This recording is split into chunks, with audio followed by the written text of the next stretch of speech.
子だぜ。にゃ。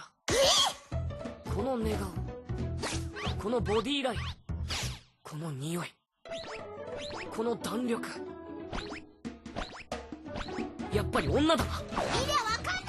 Essa é uma das cenas que fazem parte do anime Nanatsu no Taizai. Embora o anime seja muito bom, com boas lutas e uma boa história, não é especialmente sobre ele que iremos falar hoje, mas como você deve ter visto no título do vídeo, iremos falar sobre representatividade nos animes. Os animes são obras que particularmente eu admiro muito. Embora sejam obras complexas e que tenham a capacidade de transmitir diversos sentimentos, significados e experiências, existem diversos problemas em como os animes abordam alguns temas. Claro que essa questão não se limita somente a animes, mas também a toda e qualquer mídia. Jogos, filmes, séries, quadrinhos, revistas, jornais, novelas, todos esses e qualquer outro tipo de obra que envolva a reprodução da imagem do ser humano sofrem com esse problema. Mas qual seria esse problema exatamente? Bem, primeiro deixe-me explicar um dos motivos que me fez pensar sobre esse vídeo. Um dos primeiros vídeos que fiz nesse canal foi o chamado Personagens Negros dos Animes. Embora seja um título super chamativo por conta da palavra negro, e essa palavra trazer várias representações e significados, meu propósito com esse vídeo foi simplesmente listar o que eu havia pensado enquanto espectador sobre quais são os personagens negros que fazem parte dos animes. Esse tipo de pensamento me ocorreu após muito tempo da minha vida assistindo animes. Percebi que existe a reprodução massiva em 7 tipos de personagens. Diversos animes seguem um padrão em como um personagem deve ser, tanto fisicamente quanto em suas personalidades. Obviamente a indústria dos animes vai reproduzir aquilo que agrada, a fórmula do sucesso ou o clichê. Porém, até quando esses padrões podem ser benéficos? Será que não existe nenhum problema em relação a isso? Levi Vygotsky foi um renomado psicólogo que desenvolveu uma teoria que fala sobre o que ele chamou de mediação semiótica. Essa teoria, resumidamente falando, explica em como a interação do ser humano com os instrumentos e os significados afetam as nossas funções psíquicas. Sendo mais simples e resumido, essa teoria nos diz que toda e qualquer interação que o ser humano tem com todo e qualquer tipo de instrumento e significado afeta e produz diferentes formas de conhecimento. E esse conhecimento afeta diretamente a forma como lidamos com o mundo. Como dito no começo desse vídeo, os animes são obras complexas e repletas de significados. A nossa interação com esse significado constrói e modifica o nosso conhecimento, alterando a forma como lidamos com nós mesmos e o mundo à nossa volta. Os animes, por serem obras japonesas, obviamente representam de forma esmagadora a cultura japonesa e a sua população. E é extremamente raro, principalmente em animes mais antigos, vermos a presença de figuras de pessoas ocidentais. E esse pensamento foi o que me fez falar sobre personagens negros dos animes. Mas por que a presença de pessoas que fogem do padrão são tão importantes? Bem, com a globalização e a crescente miscigenação de cultura e de povos, não é difícil de ver a presença das consequências disso nesse tipo de obra. Coisas que por muito tempo foram consideradas tabus na nossa sociedade, vêm se tornando cada vez mais comum nos dias de hoje. A imagem da população negra, a quebra da imagem da mulher como alguém que não pode ocupar a mesma posição social que os homens, a população LGBT, vem ganhando seu espaço. Não só socialmente, mas também nessas obras que fazem parte das nossas vidas.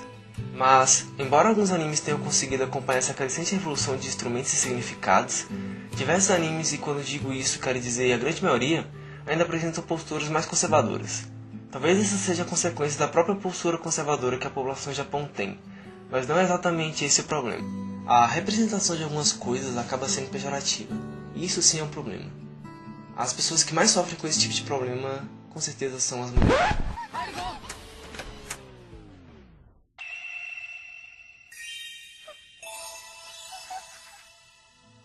A cena que eu coloquei do anime Nanatsu no Taizai não foi à toa. Elizabeth é a clássica personagem feminina que vemos nos animes. Uma garota extremamente sexualizada e insegura que deve ser constantemente protegida pela imagem de um homem. Não é difícil achar uma cena de uma garota que está semi-nua, quem sabe até completamente nua, indefesa e sendo constantemente abusada por outras pessoas. A imagem feminina acaba sendo definida como um objeto que existe para saciar e agradar só um tipo de público. Claro que não são todos os animes que criam esse tipo de representação. Esse tipo de personagem se encontra principalmente em animes voltados para o público masculino. Shounen, Seinen, Hentai e Ecchi são alguns dos que sempre buscam apresentar esse tipo de personagem. Mas qual o problema disso afinal? Como dito na teoria de Vygotsky, o ser humano não é neutro, e todos os instrumentos e significados nos afetam de alguma forma. Consumir animes que seguem esse padrão pode fazer com que as pessoas construam a imagem dessas pessoas a partir do estereotipo. Principalmente falando de animes que, em sua grande maioria, é consumido por pessoas que se encontram na adolescência e está desenvolvendo e construindo novas mediações sobre o mundo. Animes que buscam a representatividade, como por exemplo animes que fogem do estereotipo, ou não utilizando a imagem do ser humano atribuindo características generalizadas para esse personagem, ajudam a desconstruir diversos preconceitos, como explicado na mediação semiótica, além de criar mais camadas que fazem parte da construção do personagem em si, um personagem mais humano e mais complexo, o que beneficia o anime como um todo. Existem alguns animes que apresentam seus personagens fugindo do estereotipo, como por exemplo um anime que gosto muito, que é Hunter x Hunter. Os personagens criados por Shihiro Togashi são alguns que eu considero serem personagens complexos e cativantes. E quando digo isso, não falo somente dos protagonistas, mas de diversos personagens que nos são apresentados no decorrer da história. Mamoru. だって友達だもん。 Essa busca pela representatividade vem se tornando cada vez mais comum nas mídias, mas ainda há muito para progredir. Infelizmente, nos animes, o número de histórias cuja a protagonista é uma mulher é extremamente raro, com exceção dos animes de romance e Slice of Life. Essa dualidade de gênero ainda é algo muito presente e que de certa forma limita muito a criação de novas histórias. Animes para meninas seguem um estereotipo de romance escolar, em que a protagonista em 180% das vezes irá se apaixonar por um homem. Também é interessante se observar a figura do homem nesses animes. Na maioria dos casos, é o par perfeito para a nossa protagonista, o príncipe que está sempre disposto a salvar a sua princesa.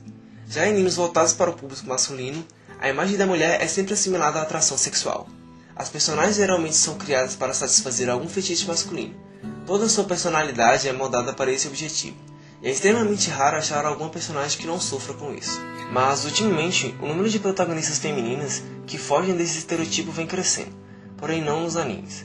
É possível observar que o número de jogos, séries e filmes com protagonistas femininas vem ganhando muita força, e tudo graças a séculos de lutas de mulheres que decidiram correr atrás de seus direitos. A nova imagem criada no cinema de protagonistas como a Mulher Maravilha, ou a Rey dos novos episódios de Star Wars, ou nos jogos como Lara Croft de Tomb Raider, Aloy de Horizon Zero Dawn, Chloe de Life is Strange, ou nas séries de TV como Jessica Jones e Supergirl, são extremamente importantes, e é incrível pensar que em alguns anos atrás tais histórias não ganhariam o espaço que tem hoje. E embora a indústria dos animes e mangá tenha evoluído bastante, criando obras incríveis, muitos animes ainda apelam para o fanservice ou para a estereotipação. Dois animes que particularmente eu gostava muito, como Fairy Tail e One Piece, passaram a apresentar seus personagens cada vez mais sexualizadas e de longe de estar perto de ser algo positivo. Cada vez mais esse formato vem ganhando força, com a crescente onda no mercado de animes em vender a imagem de suas personagens cada vez mais sexualizadas. Não é raro achar animes produzidos somente com esse fim, e também outros animes se adaptaram a esse formato. Ao observar todos esses pontos e também a assimilação de significados que vimos na mediação semiótica de Vygotsky, é possível observar o quão a representatividade é importante. Ela nos proporciona uma imagem não de um objeto que será consumido por um público, e sim uma história de um ser humano, possibilitando a identificação e também que tenhamos uma base mais interessante de assimilação de significados.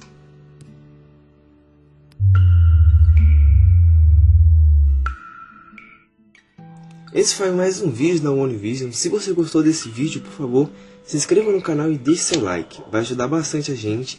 E compartilhe o vídeo com seus amigos se você quiser passar essa mensagem. Então é isso. Valeu e falou.